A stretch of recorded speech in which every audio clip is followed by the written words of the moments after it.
RDC, c'est la deuxième carte. Voilà.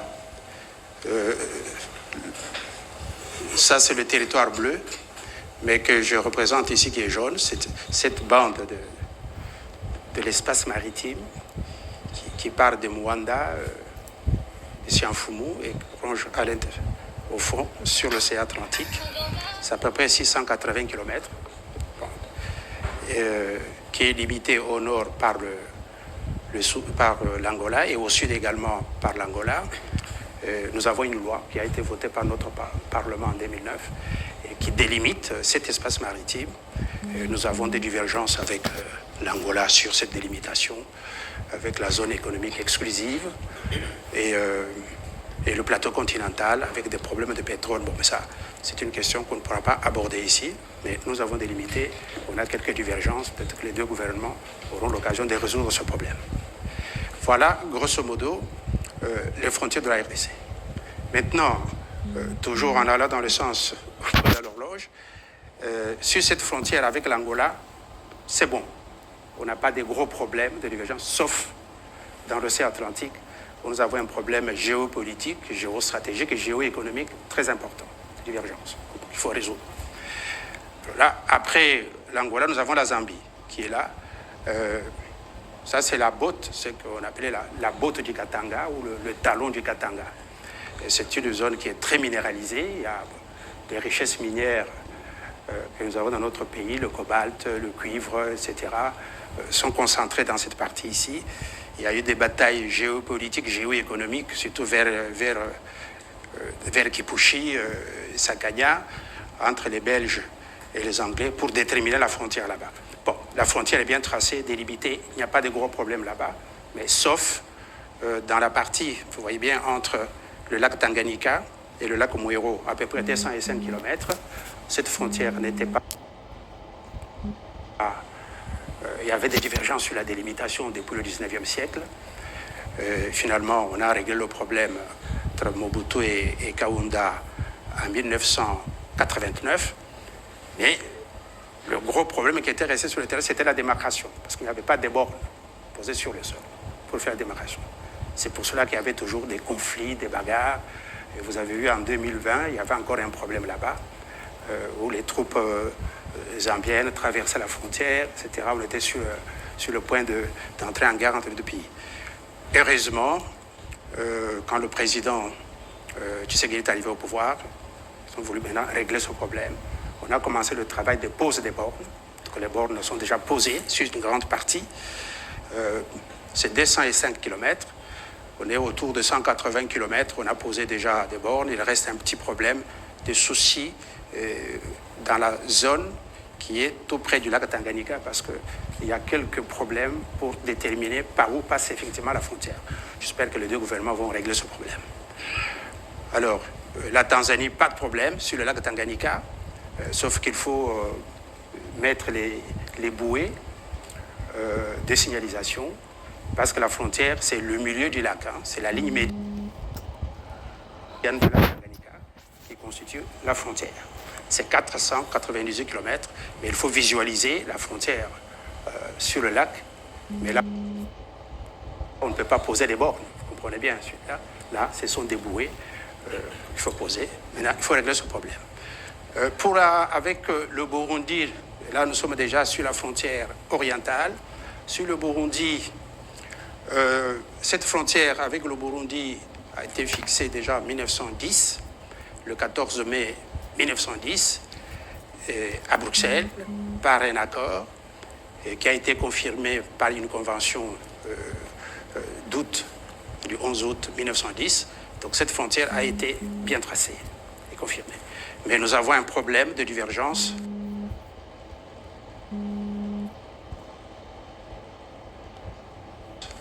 Vous voyez au nord du lac Tanganyika, il y a un triangle là, donc en jaune, c'est le delta de la rivière Ruzizi. Ruzizi vient de la zone de Bukavu, vous voyez c'est la Ruzizi qui descend, qui se jette dans le lac Tanganyika. Mais à 10 km du lac Tanganyika, la Ruzizi se divise en deux branches. Et au milieu de ces deux branches, la grande Ruzizi et la petite Ruzizi, il y a un territoire, donc un delta. Le problème que nous avons avec le Burundi, c'est à qui appartient ce triangle-là. Bon, où se trouve la frontière? C'est la petite Ruzizi, là où vous avez le poste douanier actuel, je dis, ou bien c'est sur la branche orientale, la grande Ruzizi. Il y a des divergences. Dans le livre dont le ministre a parlé, il y a des échanges de lettres, parce que les gens ont raconté à un moment donné que Mobutu avait déjà donné ce territoire au Burundi. C'est faux et archi faux. Vous trouverez des lettres, des échanges, des correspondances entre Mobutu avec le président Bagaza et jusqu'en 1988, d'autres correspondances avec le président Buyoya, où le maréchal Mobutu revendique ce territoire. Bon, les deux gouvernements sont en contact, il y a des commissions, dans le cadre de la commission permanente de frontières de notre pays, ils discutent pour essayer de résoudre ce problème. Je pense qu'avec la sagesse, on pourra trouver un jour une solution. Maintenant, en remontant, nous arrivons sur le lac Kivu, et là, nous avons un voisin, c'est le Rwanda. Et là, nous avons quelques problèmes avec le Rwanda, l'actualité. Vous, les hommes et les femmes de médias, vous connaissez ce problème. Et là, nous avons des difficultés qu'il faut essayer de résoudre. Maintenant, la question qu'on peut se poser, c'est de savoir comment on a réglé d'abord cette frontière avec le Rwanda. Vous avez là la frontière orientale, toute la frontière depuis le lac Tanganyika jusqu'au niveau du lac Albert et un peu plus au-dessus. Dans les faits, vous parlez du problème du Rwanda, qu'est-ce qui s'est passé au XIXe siècle? Au XIXe siècle, c'était la conquête coloniale. C'était la géopolitique de l'époque ou la mondialisation de l'époque au XIXe siècle. C'était la conquête des territoires, des terres en Afrique. Les grandes puissances de l'époque, 14 pays, se sont réunis à Berlin pour résoudre 3 problèmes. L'ordre du jour de la conférence de Berlin, c'est Bismarck l'a énoncé d'ailleurs. Nous partons à Berlin, c'est pour régler 3 problèmes. Le premier, c'est la liberté du commerce dans le bassin du fleuve Congo. Deuxième problème, c'est la liberté de navigation, de circulation, toujours dans le bassin, sur le fleuve Congo et sur le fleuve Niger. Et le troisième problème, c'est les règles à mettre en place pour l'occupation des nouvelles terres en Afrique.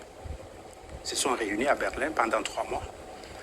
Et les résultats de leurs discussions pendant 3 mois ont été coulés dans un traité international qu'on appelle Acte général de la conférence de Berlin. C'est un traité.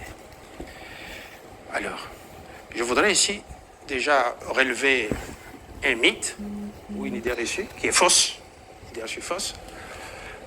On affirme souvent que c'est à Berlin qu'on a partagé l'Afrique, que les frontières, par exemple nos frontières avec les pays voisins, ont été fixées à Berlin. C'est faux et archi faux. Les frontières de la RDC n'ont pas été fixées à Berlin. À l'époque, personne ne connaissait l'Afrique à Berlin. D'ailleurs, avant d'aller à Berlin, la France avait dit à l'Allemagne, à l'Angleterre, messieurs, nous allons à Berlin, ce n'est pas pour aller discuter des frontières, pour aller nous partager des terres là-bas. Nous allons à Berlin pour autre chose. Mais ce n'est qu'après, les questions de frontières, nous allons les régler sur le plan bilatéral. Parce que j'avais appris, ce que vous avez apprécié dans le pays voisin, je crois que c'est au Rwanda, on disait, bon, il faut convoquer la conférence de Berlin 2 pour revoir les frontières. Berlin, pas question. Le traité conclu à Berlin, c'est 38 articles, il se trouve dans l'ouvrage. Aucun de ces articles ne parle du partage, ne parle des frontières entre les pays africains. Donc c'est faux et archi faux. Ça, c'était un problème qu'il fallait résoudre. Le deuxième problème, c'est savoir la frontière avec le Rwanda. Comment on a traité ce problème? D'abord, dans les faits. Les faits, c'est que, vous voyez le lac Tanganyika, on remonte au-dessus. L'Allemagne se trouve à l'est, l'Afrique allemande, par là. Et à gauche, la partie jaune, ça, c'est l'État indépendant du Congo avec Léopold II. Il fallait mettre la frontière entre les deux. À Berlin, on a demandé à Léopold II en disant mais on vous donne un vaste territoire. Vous n'y avez jamais mis pied, il n'y a pas de Belges là-bas, etc. Mais il faut que ce territoire, cet État, dont vous serez le chef, il faut que cet État ait des frontières. Il faut créer un État, un gouvernement qui doit administrer ce territoire. C'était le bassin conventionnel, il faut qu'il y ait un État. Et Léopold II, le 1er août 1885, dans son bureau, il est seul, il trace les frontières de l'État indépendant du Congo qu'il venait de créer au mois de mai 1885. Il crée, il trace les frontières, et il communique à tous les autres États, y compris à l'Allemagne. Tout le monde ne réagit pas. Donc, ils acceptent. Il dit mot consent. C'est acquiescement. 9 ans plus tard, Léopold II revient, il met à jour ces mêmes frontières de son territoire. Il communique encore aux 14 pays qui étaient à Berlin. Aucune réaction. Nous sommes en 1894. Bon. Mais un problème se pose après. À Berlin, par exemple, personne ne connaissait l'existence d'un royaume, le royaume du Rwanda. Personne. Aucun Européen n'avait visité le royaume du Rwanda.